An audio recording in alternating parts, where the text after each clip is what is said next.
Talking to a friend, Jez Wilkins, at the side of the road. However, Jane and Gerry remember the scene differently.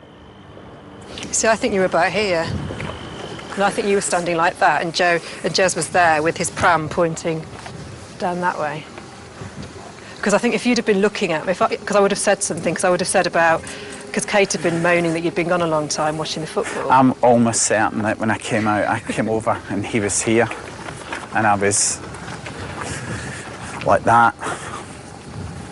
That's my memory of it, is like Jez is 6'3" or something and looking up and then turning in when I finished. That's my memory of it. Yeah, I mean, well, it just... It's like I said, there are inconsistencies, you know, in every major investigation. Okay, that's fine. Indeed, there are inconsistencies, especially in this major investigation. Hello and welcome to True Crime Rocket Science, the most authentic voice in true crime. In this episode, we'll examine 3 very different versions of something very, very simple. It's actually dealing with a very critical aspect in terms of the McCann story, Gerry's alibi. And it is because of the inconsistencies that the Portuguese police wanted the Tapas 7 to return to Portugal and participate in a reconstruction. And what you've just heard there is a reconstruction that they did themselves a year after the Portuguese police kind of asked them to do it. So in 2008, about a year after the incident, the police wanted the McCann's and the Tapa 7 to join them and participate in a reconstruction. They didn't do it. And then a year after that, they did do it, but they didn't do it with the police. They did it with kind of a film crew. And in this reconstruction, and I'll put a link to the original video in the description so you can watch the whole thing.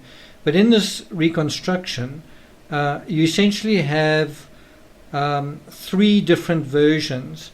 And I'm not saying there's something wrong with the reconstruction. I'm saying the reconstruction is based on earlier versions given to the police, statements given to the police, and those statements are inconsistent 3 ways.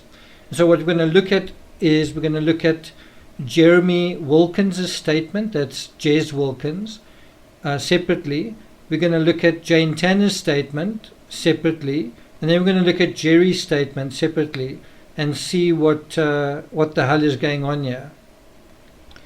So we are going to start with Jane Tanner's statement. Now, the sketch you're looking at comes from the Polizia Judiciaria. It comes from the PJ files. You can go and look at it yourself if you think it's manufactured or it's not authentic.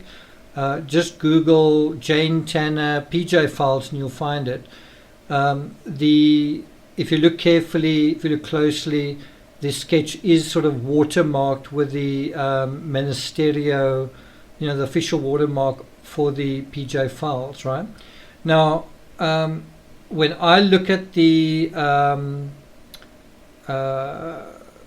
sketch, it sort of feels like it might be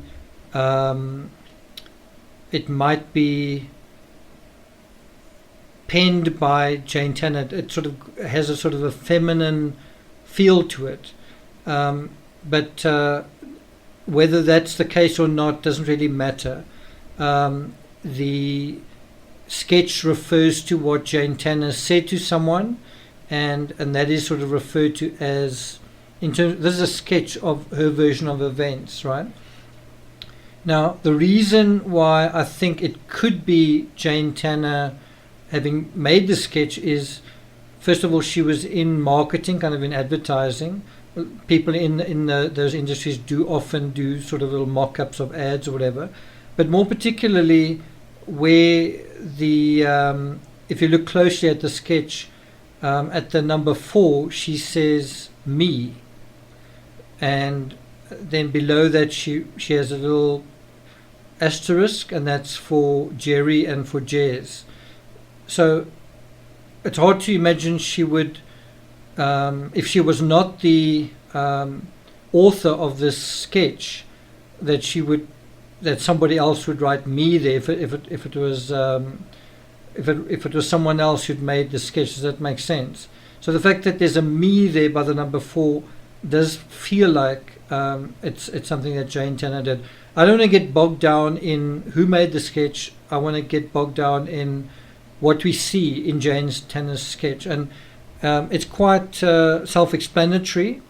So at number 3 you see Jez and Gerry, and they are kind of between the walkway that sort of runs sort of in front of the complex, right, and the little gate that goes into the how can I put it, the apartment 5A. So basically what she's saying is she saw Gerry and Jez on the left-hand side of the road, and we're talking about the left-hand side of the road in terms of looking at the sketch, so in terms of looking up the road, right? And so she saw Gerry and Jez on the left-hand side of the road. That's point number 1. Point number 2 is she was on the left-hand side of the road, right? And so she was basically advancing towards them, right? And then past them, and that was when she saw Tanner Man, right? Now, the reason to be a little bit careful with this particular version of events is how on earth could Gerry and Jez not see Jane Tanner if she passed them on the same side of the road, and there are 2 of them, so if you can kind of imagine, one of them may kind of have had his back to her, but they couldn't both have had their back to her. And the odd thing with this particular moment in the timeline is Gerry doesn't recall seeing Jane Tanner, and Jez doesn't recall seeing Jane Tanner. Gerry doesn't recall seeing Tanner Man, and Jez doesn't recall seeing Tanner Man. Now, I don't want you to try and be Sherlock Holmes and try and solve this mystery. So I don't want you to think, is Jane wrong? Is Gerry wrong? Is Jez wrong? All I want you to do is to take a global view and say, okay, so this is Jane Tanner's version of events. That's all. Because that's what we're going to do, is we're going to juxtapose each one. That's all I want you to do. Okay. So just in terms of Jane Tanner's version, we can see how she saw someone at the top of the road. We can see how she saw Gerry and Jez as she approached them. What doesn't make any sense is how, if they didn't see Tanner Man, they had to be looking not up the road, so either side to side or down the road. Well, then how did they not see her, right? The other aspect is, and I think this is quite critical to emphasize here, she shows the direction that Tanner Man is walking in, right? Now, I previously just assumed that the Tanner Man sketch seems to suggest that a person is walking right to left, just from the left to right, just from the orientation. The other thing is Tanner Man was sort of associated with Robert Moura for a long time. In fact, Jane Tanner at some point quite early on said, yes, I think who I saw was Robert Moura. And Robert Moura lived just around the corner, literally about 2 or 3 minutes walk from that point. Okay, so I've been in location in Praia de Luz. I was there last year. It literally is it's on that same road. There's just a slight kink upward, and that's where Robert Moura lived, right? So Tanner man was now being implicated as that's Robert Murat. The thing is, Robert Murat's daughter wasn't even in Praia de Luz at that time. So she couldn't even have mistaken him for carrying his own daughter. It turned out Tannerman was Totman, Dr. Totman, and this is the critical thing, is he was actually walking the other way at that time.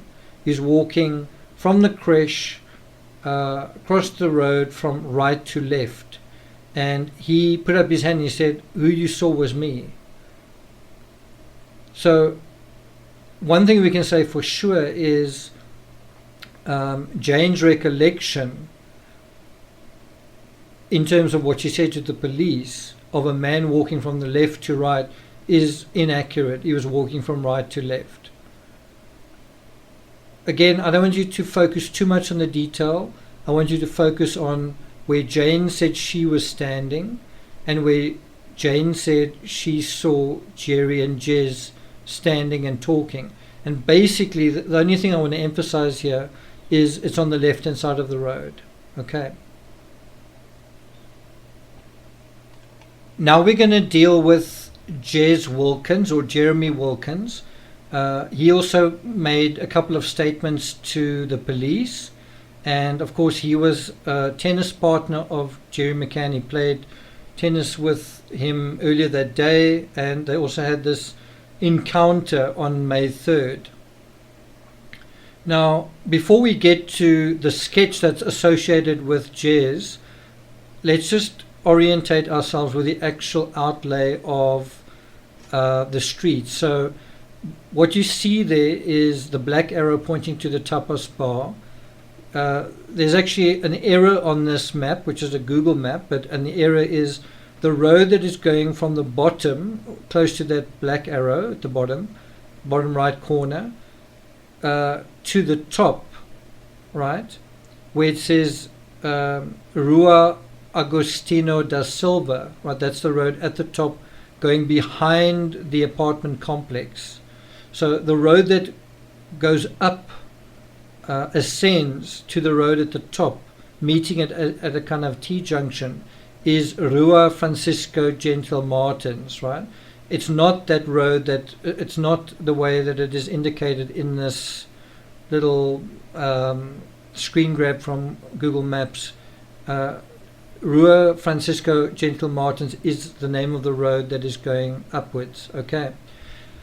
So the other important thing to emphasize here is where you see that little icon for a knife and a fork, the orange icon for a knife and a fork, that is basically around about the point where the path, the hotel pathway leading from the tapas bar curls between the swimming pool and then emerges on Rua Francisco Gentil Martin. So there's kind of a little building there. It's not really occupied. It's not a structure. It's not kind of reception. It's basically just a glorified archway. It's kind of a glorified entrance with a little roof over it saying "Enter here" kind of thing. And there's a little bit of branding on the other side, just showing. Right now it says Garden Club. At the time it said Ocean Club, and that is the entrance and exit point for the sort of musical chairs relay, supposedly that occurred on the night of May 3rd. Now there are actually some allegations. One of them from Joseph Moura, a CBS reporter who was undercover with I think 48 Hours. He was sent to Praia de Luz undercover to speak to the Ocean Club staff, and according to him, according to what he learned, he said no one got up that night to do anything. In other words, from what he learned speaking to the staff, there wasn't this checking every 15 or 30 minutes. And he said Jane, according to what he'd investigated, he said Jane Tanner didn't leave during this period either. That is Moura's version based on his investigation. I'm just letting you know that. I'll also put a link to in the description to where he says that. So now we deal with, okay, so just one more thing. According to Jez's version of events, he was walking on the right-hand side of Rua Francisco Gentle Martins, and actually that's also what Gerry McCann said, that when he saw Jez was also walking on the side of the road opposite to where the Ocean Club is, right? So they're kind of in agreement on that.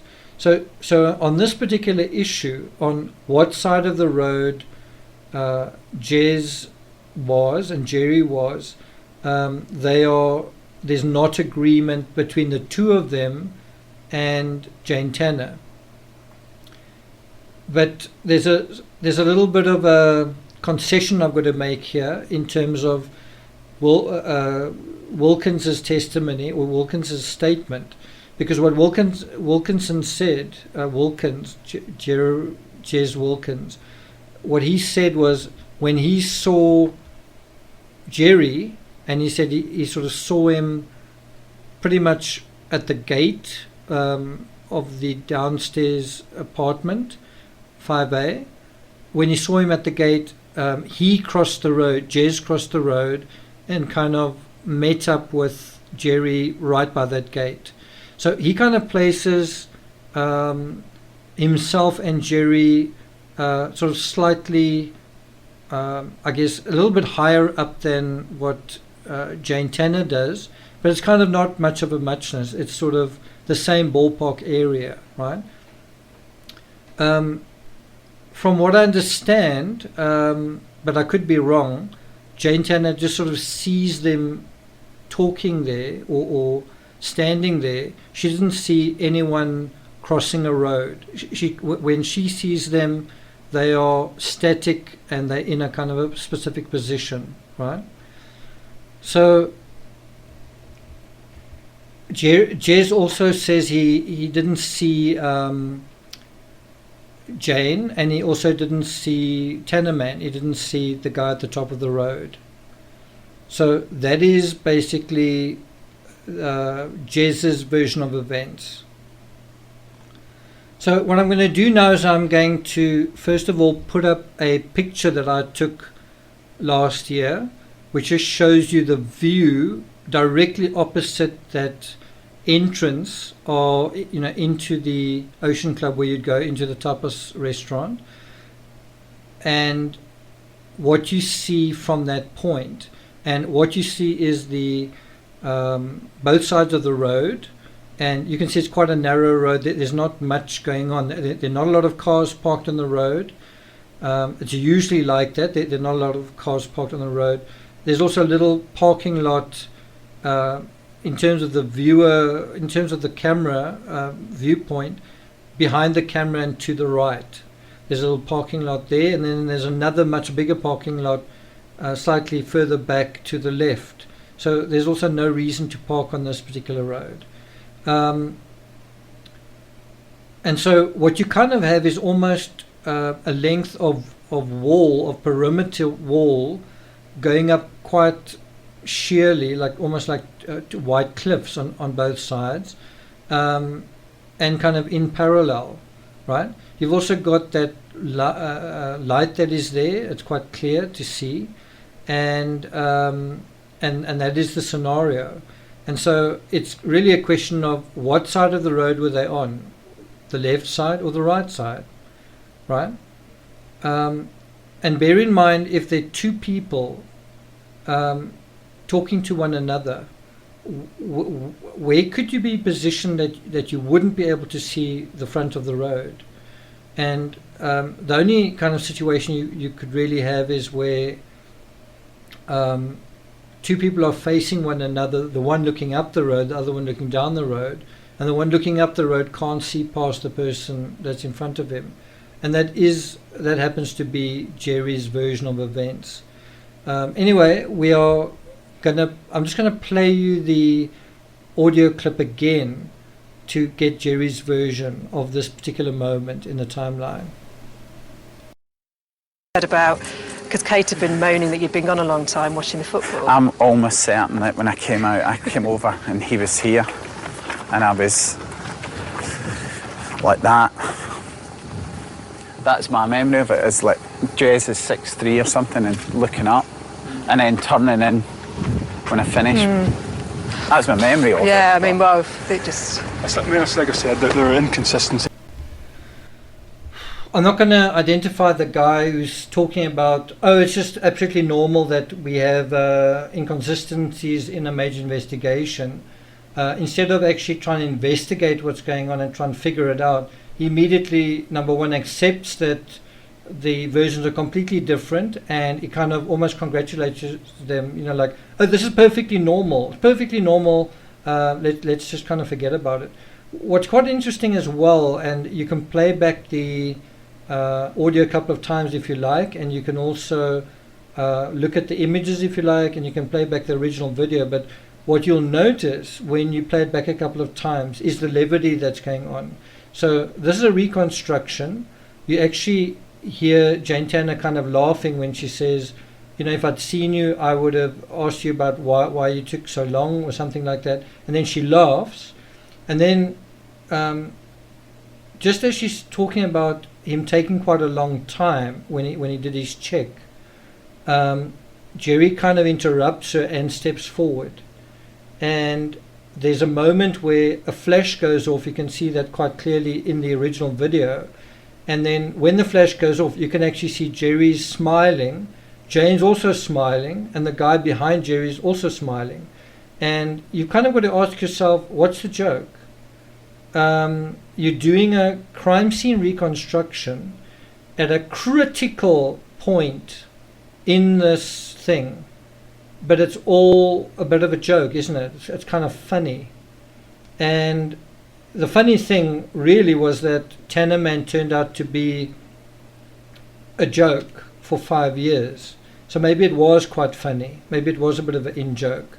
Anyway, as I say, when the flash goes off, you actually see the smiling faces. And then there's also the moment where Gerry says, I was standing, and then he describes Jez, who I don't think was there, as this 6'3" person.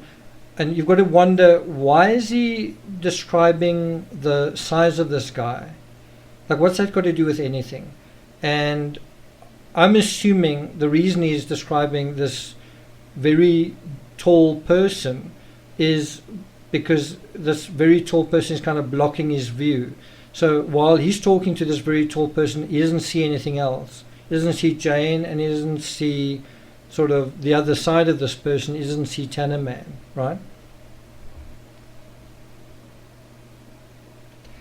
Now, one question you've kind of got to ask yourself is, why didn't he see Tanner Man?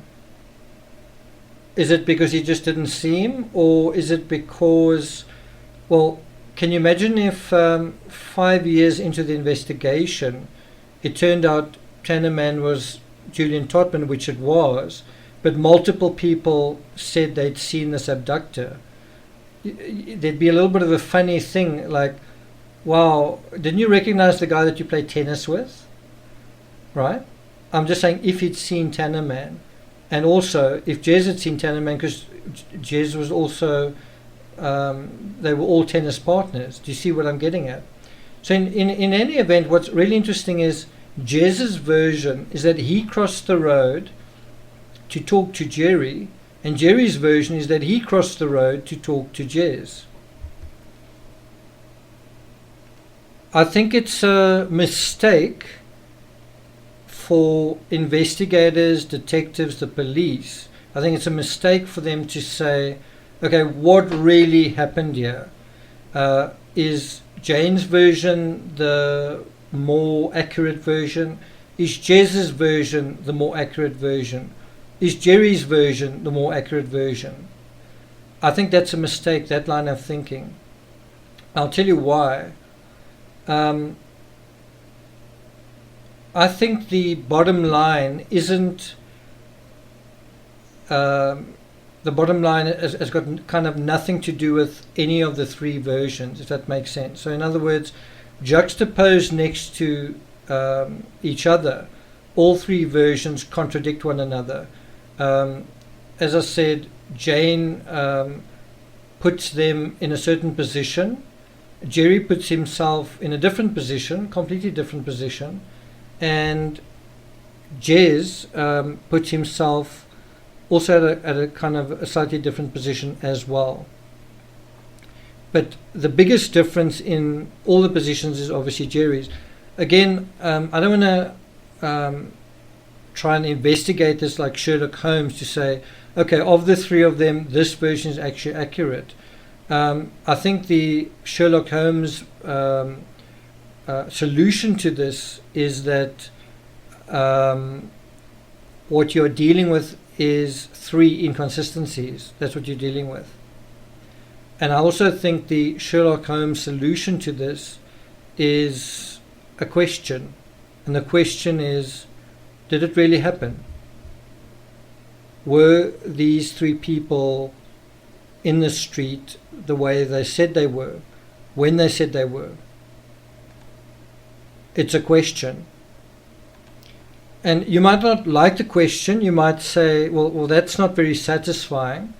But you would think, and this is where we do start taking the different versions, how can I put it? You take them on their own merits, right?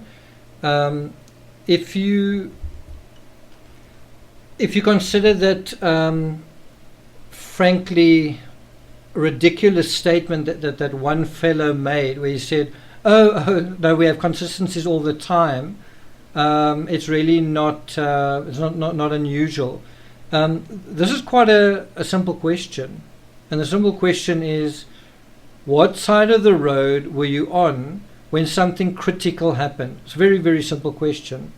It's not so much were you higher up the road or were you lower up the road. It is what side of the road were you on when this happened. And so that's the first point to make. The other point, which I'm not going to elaborate on here, but I think is a critical point. You're not going to know why unless you've read some of my books, and certainly the book I'm working on now, Deeper into Darkness. But the critical point here, as far as I'm concerned, is why is it so important that Gerry must be on the other side of the road?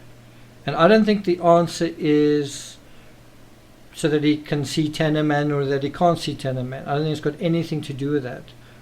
I think it's got something to do with time. Gerry needs time to walk across the road, and he needs time to walk back across the road to get to the tapas restaurant. And time comes up as well from Jane Tanner in this little clip where she said, you were gone a long time, and then she suggests that the reason he was gone a long time was because he was watching football, that he was, one presumes or assumes from what she's saying, that she's saying, well, Kate was upset because you were gone a long time because you were watching football. So she's giving him almost a double alibi. She's saying, well, I know why you were gone a long time, because you were probably watching football. And he's kind of saying, no, I was gone a long time because I was talking to somebody, and also I crossed the road to talk to him, and that took some time as well. And so that is why I think this is about time. That is the thing that this whole triumvirate of testimony is reinforcing, but it's also done in a way that's somewhat clumsy, if that makes sense. And that's why I say I think it's a mistake for the investigators to look at this and say, which version is the accurate version? The point is, all three versions are reinforcing one basic thing, and that is Gerry didn't go straight back to the restaurant. He spent some time not at the restaurant and not in the apartment. That is the bottom line. I'm not going to take it further than that, except to bring up one additional factor. And so in the same way that I think some people looked at the statements given by various people and they sort of made, it's almost like they become gospel. Oh, so that person said that, so that happened. Well, we know where Tannerman got the whole investigation. So one's got to be very careful taking what is said and saying, okay, that is absolutely a fact, that's absolutely true. So we know that about Tannerman. We know the Tannerman thing was a bogus, an essential, very important thing that happened, but it ended up being totally bogus. And it misdirected the investigation to the earlier side of the timeline, so around about 9:15, for 5 years, right?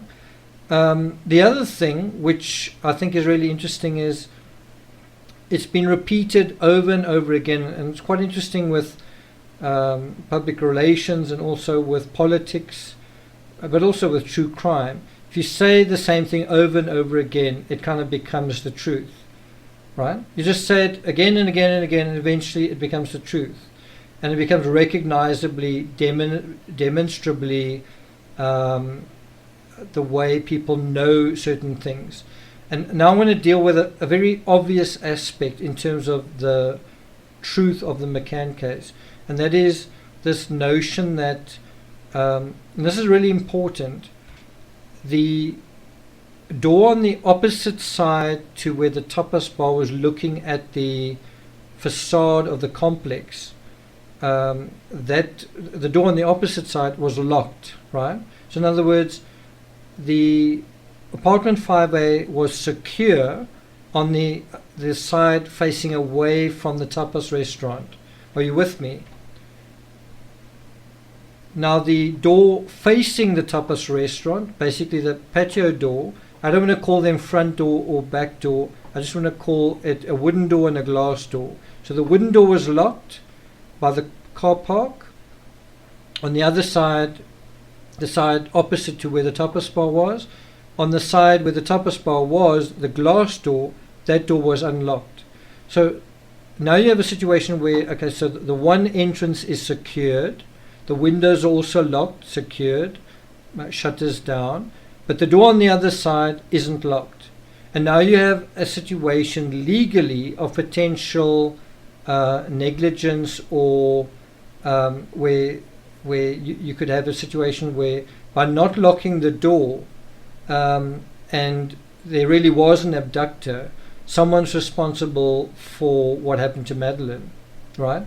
Unless you can say, well, even though the door was unlocked, we could see the door from a distance, and so we were kind of providing remote surveillance, and that approximates to security. In other words, that approximates to, it doesn't really matter that the door's not locked because we can see the door.